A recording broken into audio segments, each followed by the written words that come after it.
Halo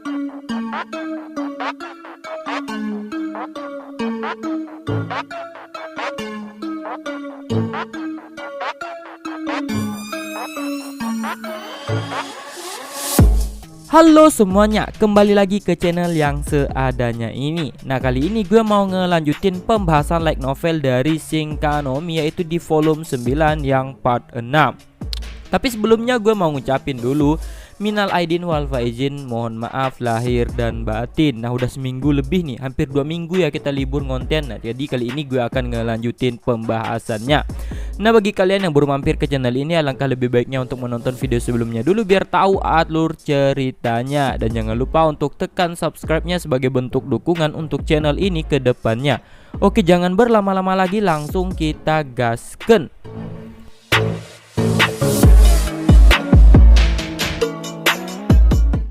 Di video sebelumnya kan, yaitu sampai pada pembahasan yang dimana Seiichi dan anggota partinya diantar ke pohon kedamaian.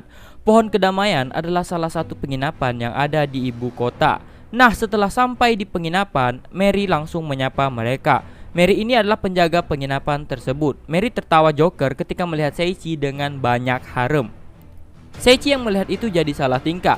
Namun semua orang tertawa karena melihat tingkah Seiichi tersebut. Setelah beberapa saat, Mary pun memberikan mereka masing-masing kunci kamar.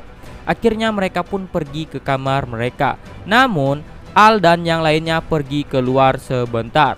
Al, Seiichi dan Saria itu adalah satu kamar. Tapi berhubung Al keluar sebentar, jadi tinggal Seiichi sama Saria doang di kamar. Dan kalian tahulah apa yang terjadi. Mereka pun mantap-mantap. Enggak gitu dong. Saat Seiichi dan Saria berduaan di kamar, Seiichi sangat tegang karena suasana tersebut. Dia berusaha menahan tingkah lakunya. Namun ternyata Saria yang melihat itu mulai menyadarinya. Saria pun bertanya ke Seiichi dengan wajah polosnya, apakah Seiichi mau kawin? Mendengar itu, Seiichi pun langsung terjatuh dari kasur. Saria yang melihat itu pun mau menolongin, tapi malah ikut jatuh dan menimpa Seiichi. Duh, biasa banget ini mah adegannya. Nah, Saria dan Seiichi saling tatap-tatapan. Namun tidak lama kemudian, Al dan yang lainnya pun datang. Dan mereka melihat Seiichi dan Saria yang lagi berduaan di lantai. Seiichi langsung panik dan menjelaskan semuanya. Origa yang melihat itu langsung memasang wajah senyum jokernya. Origa yang kecil mungil ternyata pandai juga ya.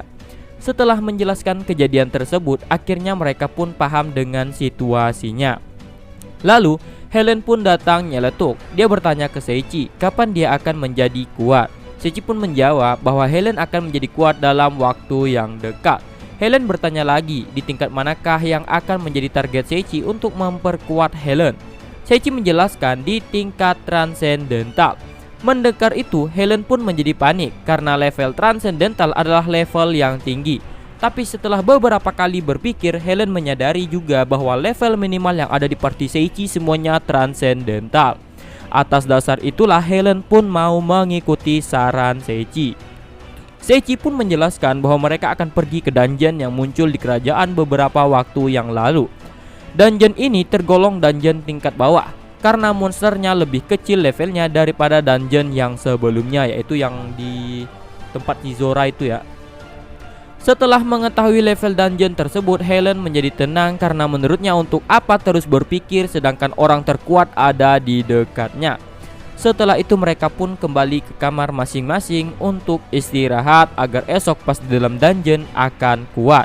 Nah, Seiichi kembali ke kamar bersama Al dan Saria. Namun sayangnya tidak ada kejadian-kejadian aneh. Berharap banget ini ada eronya gitu ya kan. Nah, ketika Seiichi dan yang lainnya sedang beristirahat untuk persiapan penjara bawah tanah, seorang pria berambut abu-abu bermata biru berdiri sendirian di depan penjara bawah tanah baru seolah-olah dia akan menantang.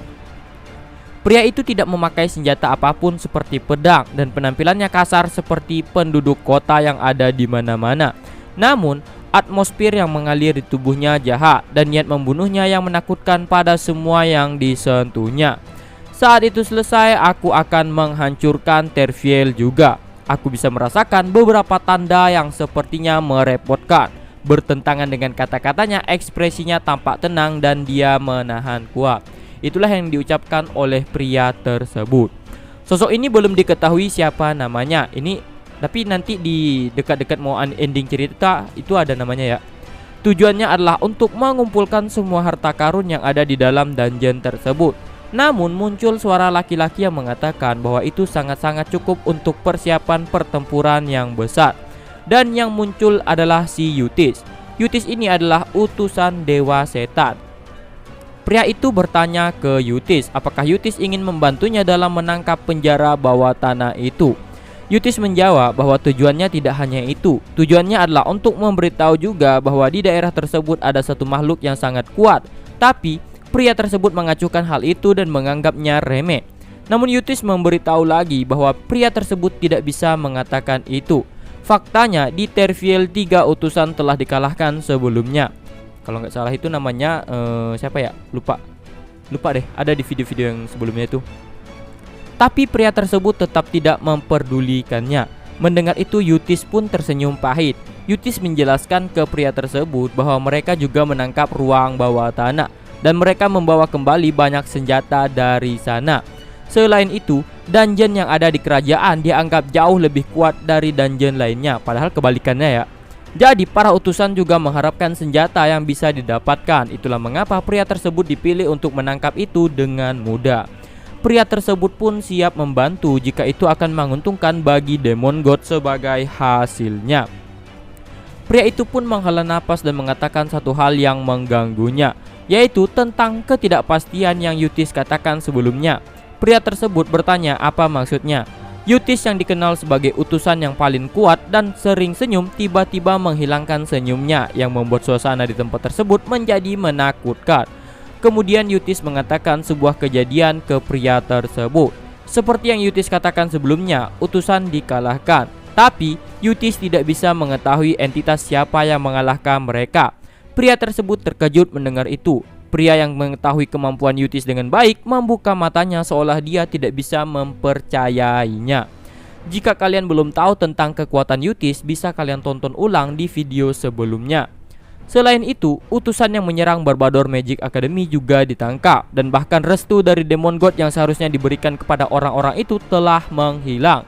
Yutis juga sempat melihat ke dalam ingatan kepala sekolah Barnabas untuk mencari tahu penyebabnya. Tapi hampir tidak mungkin untuk mendapatkan petunjuk tersebut. Namun pemulihan utusan yang merupakan salah satu tugas Yutis dan penanaman benih di Barnabas berhasil.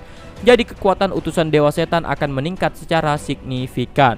Dari itu Yutis mengatakan ke pria tersebut apakah dia akan bertindak sembrono setelah mendengar kekuatan sosok tersebut yang menghalau para utusan Dewa Setan. Pria tersebut pun akan berhati-hati ketika melakukan sesuatu dan dia juga tidak mempermasalahkannya tentang kejadian tersebut. Dia mengatakan ke Yutis bahwa dia akan mengumpulkan emosi negatif lagi dengan cara mengambil kesempatan yang terjadi, yaitu konflik antara kerajaan Falsha dan kerajaan Kaiser. Dari itu akan banyak muncul rasa putus asa bagi penduduknya. Itulah yang dikatakan pria tersebut. Oke, di penghujung bab baru kita mengetahui siapa pria yang kita ceritakan tadi. Dia adalah Destra, The Extension si Zesi. Keesokan harinya, mereka datang ke dungeon yang diperintahkan oleh Gasur dan yang lainnya. By the way, ini sudut pandangnya pindah ke Seichi ya. Untuk saat ini, mereka mampir ke guild untuk memberitahu Gasur bahwa mereka akan menantang dungeon. Tetapi seperti biasa, guild penuh dengan orang-orang mesum seperti Flasher telanjang dan iblis penghancur, dan Gasur akhirnya mengirim mereka keluar dengan senyuman. Penjara bawah tanah yang muncul dengan cara itu berada di pegunungan dekat Terfiel dan masyarakat umum tidak dapat mengunjunginya. Tidak ada penerimaan atau pemeriksaan orang sebelum penjara bawah tanah khusus tersebut, dan hanya ada lubang menganga di tanah yang sangat tinggi. Di depan penjara bawah tanah, Seichi memanggil dengan riang semua orang yang mengikutinya. Saria adalah satu-satunya yang menjawab suara Seichi dengan penuh semangat.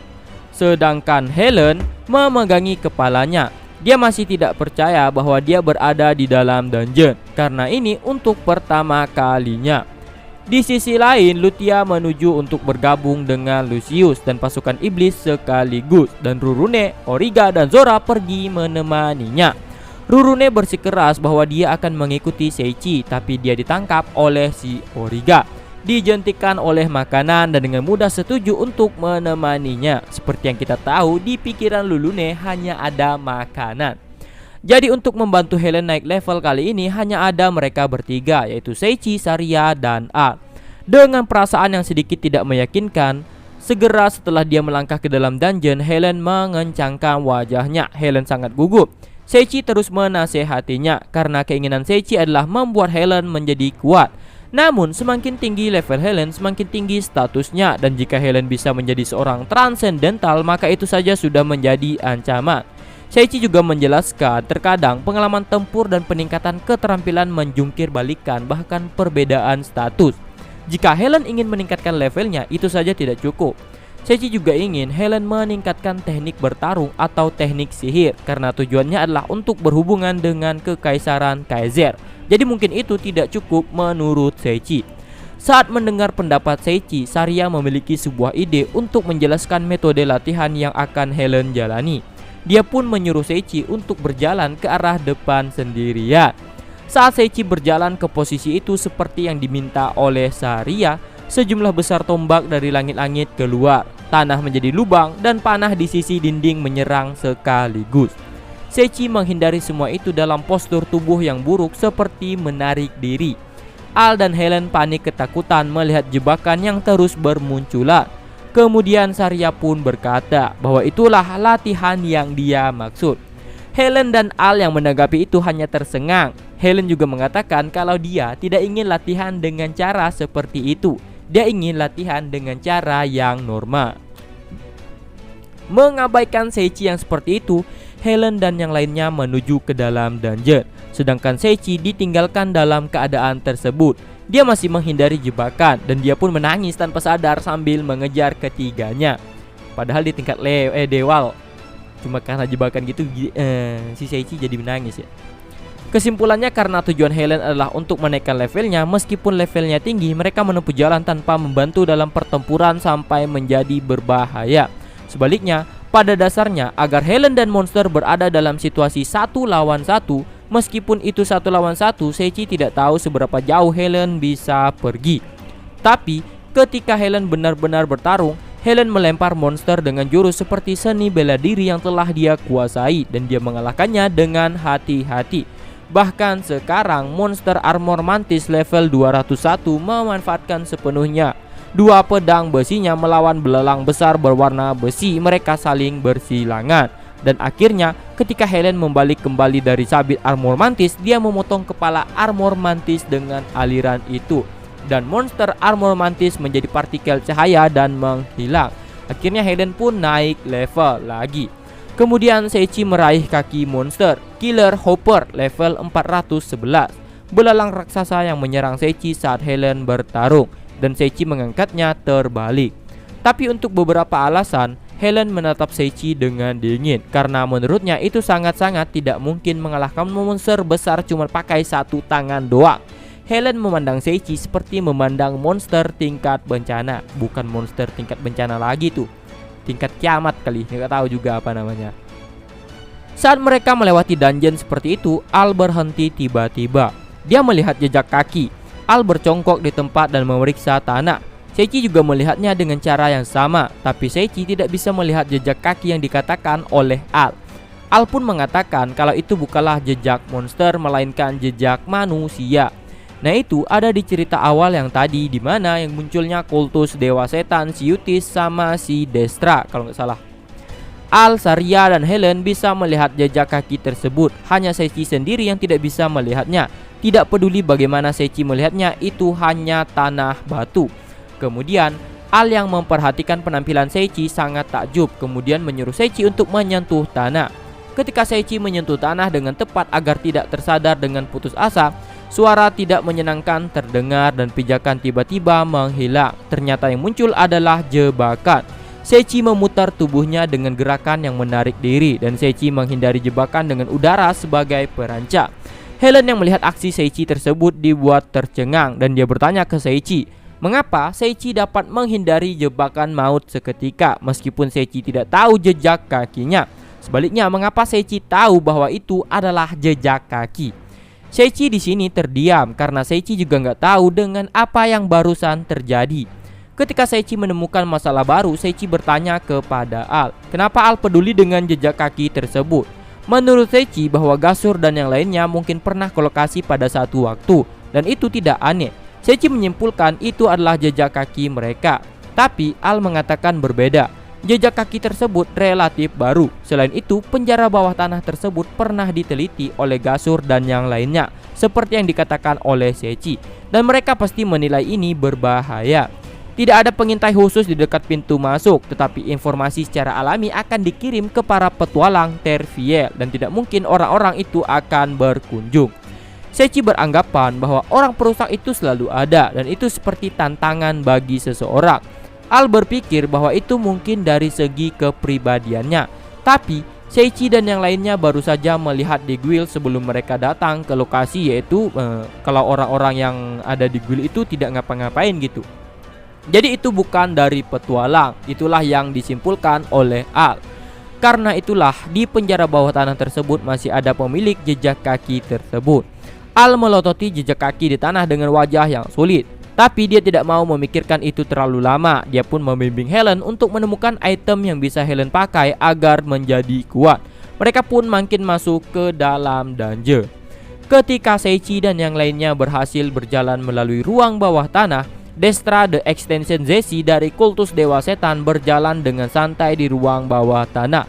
Penampilannya tidak terlihat seperti manusia yang menginjak penjara bawah tanah. Dan meskipun penuh dengan monster super kuat, dia tidak berdaya sampai akhir. Dan dia menemukan harta karun. Meskipun jebakan mungkin telah dipasang di harta karun tersebut, tapi Destra membuka kotak harta karun itu tanpa ragu-ragu. Kemudian asap ungu keluar dari kotak harta karun dan menutupi wajah Destra. Namun demikian, Destra dengan ringan mengerutkan kening dan tidak ada yang berubah. Destra beranggapan itu adalah asap beracun seperti yang dikatakan oleh Destra. Jebakan yang dipasang di kotak harta karun adalah asap beracun yang kuat yang bisa membunuh jika seseorang menghirupnya sejenak. Dan bahkan jika seseorang menahan nafas, itu akan menyerang kulit. Hal berbahaya yang bisa mengakibatkan kematian. Ketika Destra menyipitkan matanya sambil batuk sedikit, seluruh penjara bawah tanah tiba-tiba bergetar. Namun ketika Destra menyadari bahwa ada sesuatu di dalam kotak itu, atmosfer yang dia miliki beberapa saat yang lalu telah tersebar seperti kebohongan, dan dia memeriksa isi kotak harta karun dengan penampilan yang hidup. Di dalamnya ada senjata legendaris yang disebut pedang sungai darah Ketsuga Tsurugi. Garis-garis merah yang terlentang seperti pembuluh darah di pedang hitam legam itu berdenyut menakutkan. Kemampuannya adalah bahwa luka tebas lawan tidak bisa ditutup. Itu juga bisa berubah dengan bebas atas kemauan pemilik. Itu adalah kemampuan dari pedang tersebut.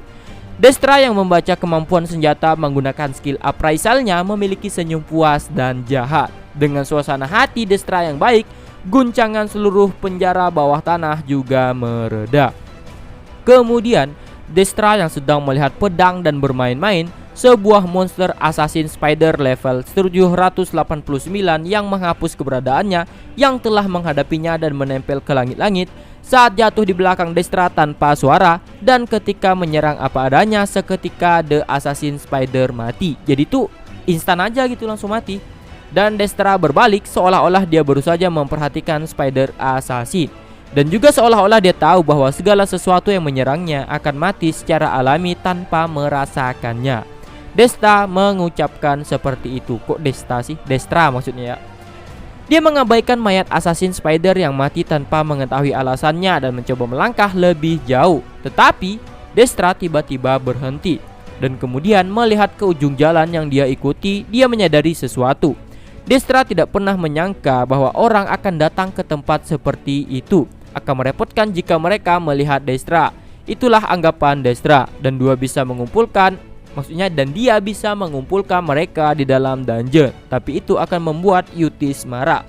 Maka hanya ada satu pilihan yang tersisa.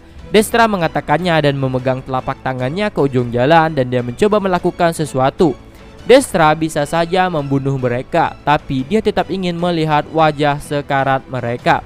Saat dia mengatakan itu, Destra mulai melanjutkan lagi, dan dia penasaran orang macam apa yang akan menghampirinya.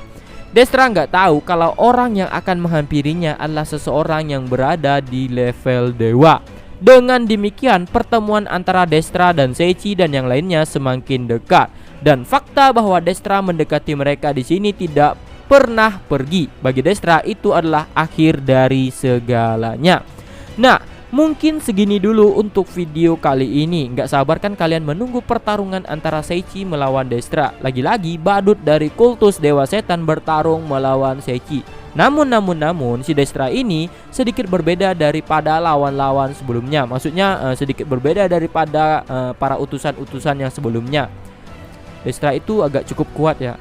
Oke, segini dulu untuk videonya kali ini. See you, ditunggu aja video kelanjutannya.